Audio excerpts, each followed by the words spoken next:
I want to move his leg around. What motions do we have? I just said we're going to do flexion. What other motions do we have?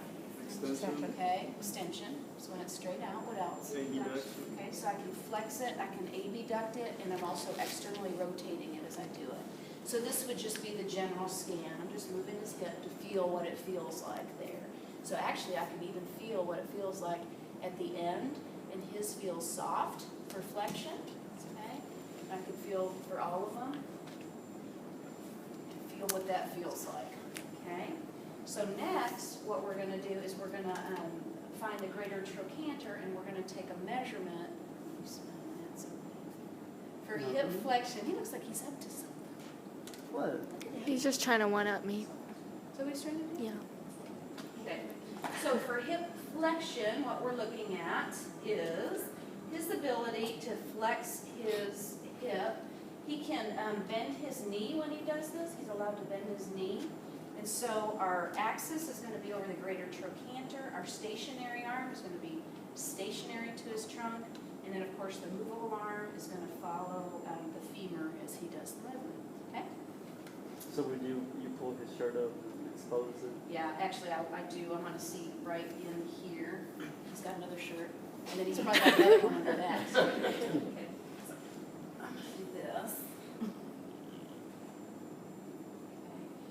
And so what I'd like you to do is bend your knee and bring your knee as far up to your chest as you possibly can. Awesome. And I'm going to push you a little bit further.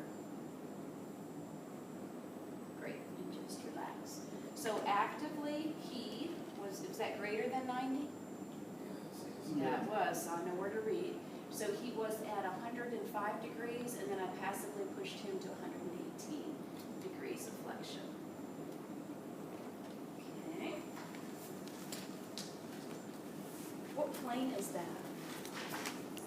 Sagittal plane, and what axis? Frontal. Turn your stomach now. And we're going to slide this under your abdomen. Put your face up there. So the next, we'll make sure I'm going in order as what your book says. Yeah, the next one is hip extension. And so for this, I'm going to use a pillow under his abdomen. And then I am also going to stabilize his pelvis by using the strap. You scared him. I know, I saw him jump. I'm scaring you? No, don't fall asleep. Slide that just a tad. No chance of that. No chance of that. Okay, and I am going to come here again, and I'm going to find the greater trochanter again. My axis, my stationary arm and my movable arm are all the same. And this time I want you to keep your knee straight and just raise your leg up toward the ceiling.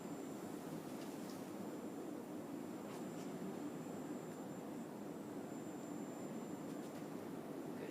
And I'm going to push you a little bit further. Okay, and so then I would have my measurement for that. Was that greater than 90? No. No. Okay. So then I'm going to say 25 degrees passively and 20 degrees actively. Again, what plane and axis is that? Sagittal. Sagittal plane, frontal axis. Okay. What else?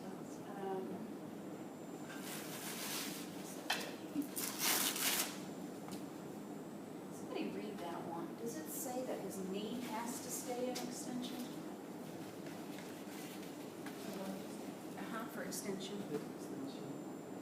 Yeah, it says that under end position, the patient's knee is maintained in extension that's what I to thought. place the rectus femoris on slack. Okay, excellent. That's what we did. Yay. The next one, I have you flip over again. I'm going to give you this pillow for your head. This one is abduction, hip abduction. So I'm going to have to feel around up front a little bit, okay? And this is where I'm going to find the ASIS, which is right here. Okay, so I have the ASIS. And with that, I'm going to take my goniometer, and I'm going to put the axis over the ASIS on the side that I'm measuring, the stationary arm is perpendicular to the other ASIS. It's pointing toward the other ASIS. And then my movable arm, again, is going to follow the femur as we do the abduction. Now this one, there's a lot of trick and substitution movement. So what I'm going to have him do is bring his leg out. When he gets to a certain point, he's going to probably start rotating, which is a substitution movement because we just want pure abduction. And so with that, you just have to be careful to make sure that you're getting an accurate measure. Okay? So I'm going to have you just slide your leg out toward him. Okay, you see right here? See his leg, how it's externally rotated? I'm going to have you not turn it out. Can you bring it out to be a little more? Stop right there. All right, so again, I know that's not greater than 90, so that is 66 degrees of abduction. What plane is that? From. This one we're looking at, I want you to try to maintain neutral like that. This time we're looking at adduction, so your ability to bring your leg in. Again, my start position, I didn't explain that to you all. But you let it go, so so this was my start position when we did that. If I use the outside numbers for ab and adduction, I don't have to do any math because my outside number, I'm at 0. Although it's 90 degrees, it says that that's my 0 start position. So as he did that and came out, I went from 0, 20, 40, you just use the outside numbers for these ab and adduction. That way you don't have to do any math. Okay? So for adduction, same.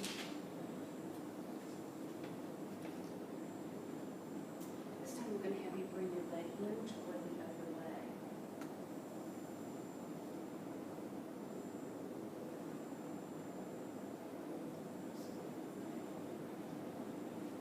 Okay, so since it started at 0, we have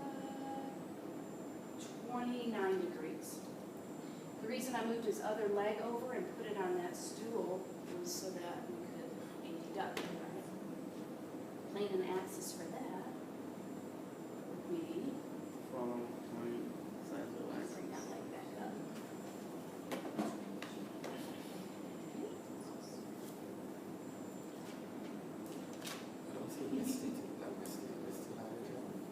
Yeah, She's sick. she's sick.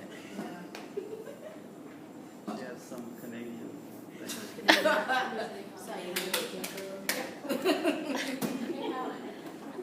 What?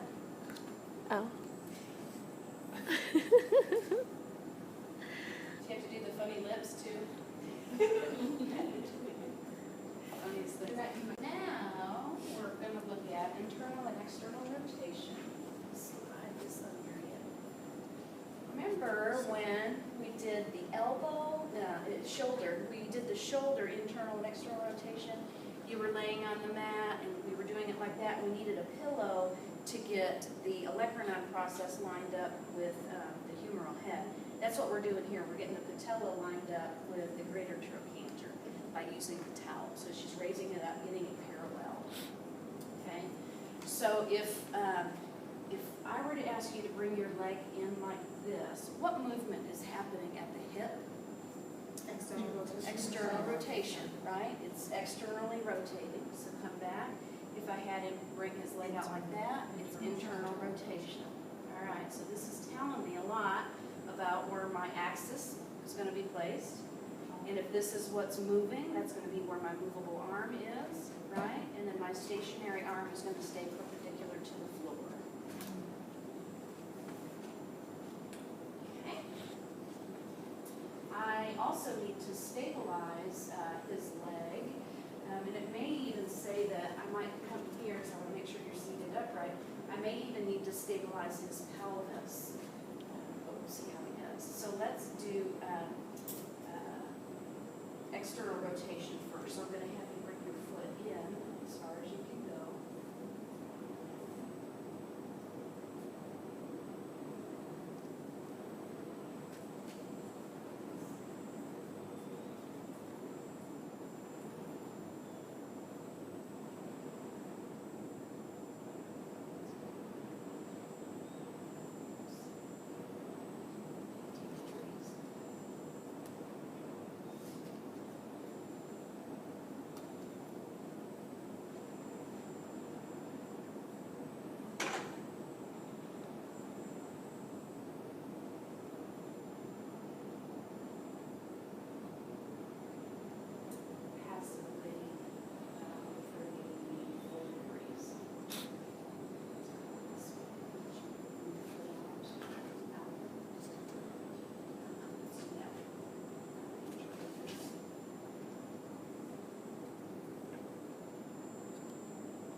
transverse.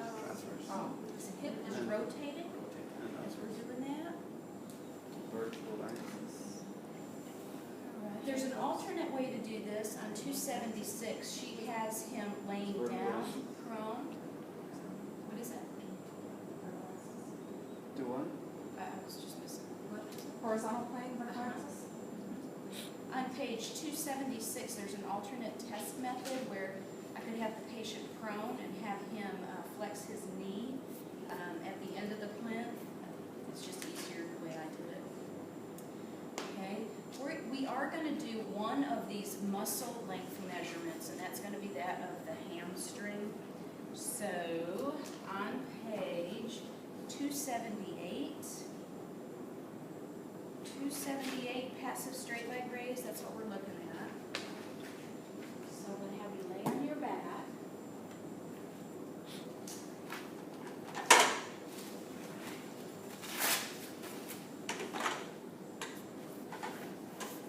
And I want to stabilize his pelvis on the non-test side. So let us do something like perceptual pass. Okay. So I'm going to stabilize that.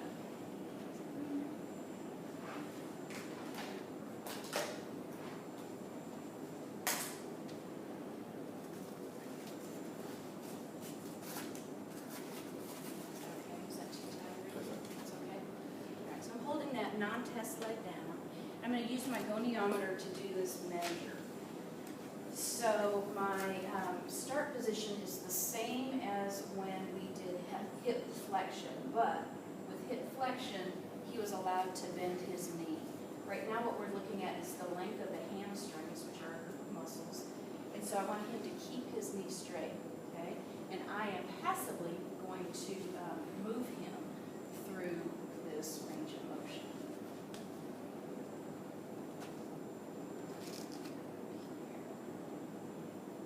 Tell me when. Okay, You just said like, is that good? and I'm feeling it too. I'm not, that's it. I'm gonna stop right there. Okay, it's really tight right there. What's the end feel?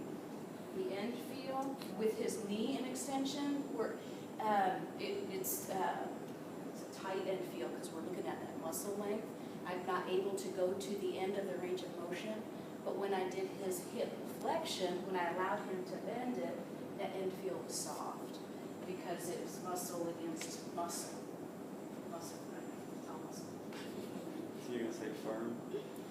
Not firm, tight? We don't, Yeah, for we're- what? You're not gonna ask it. For down? We're not looking at range of motion here. Yeah, so just for range of motion, we'll do that. Yeah.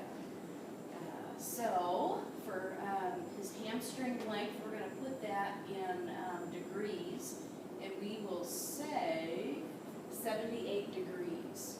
Is And you what are we're reading gonna which number on that? What is it? What number are you reading? The inside or the outside of that one? Inside. Mhm. Okay. The only ones we read the outside was for ab and adduction. Okay. Well, wasn't that range of motion there? You got a measurement.